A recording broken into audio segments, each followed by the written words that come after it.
Today I am experimenting on new topic, called Glitch Cat from Pico CTF, author by SYREAL Jones. Hint says that 1. ASCII is one of the most common encodings used in programming. 2. We know that the glitch output is valid Python. Somehow. 3. Press Ctrl and C on your keyboard to close your connection, and return to the command prompt.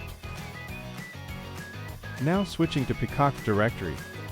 Just running this in cs at turn.picoctf.net 49700 to check the program syntax.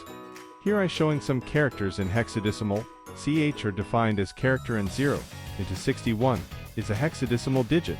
So now we convert hexadecimal digits to Unicode text. After converting we get a 439 to D2E text.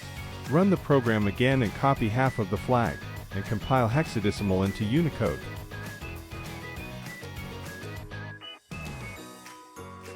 And we get a letter of 439 to D2E. Copy the remaining letters and paste in front of the flag.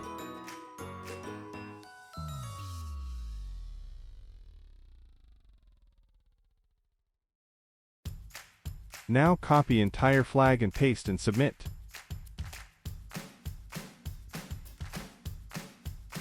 Please like, share and subscribe to my channel Fun Tech Hub.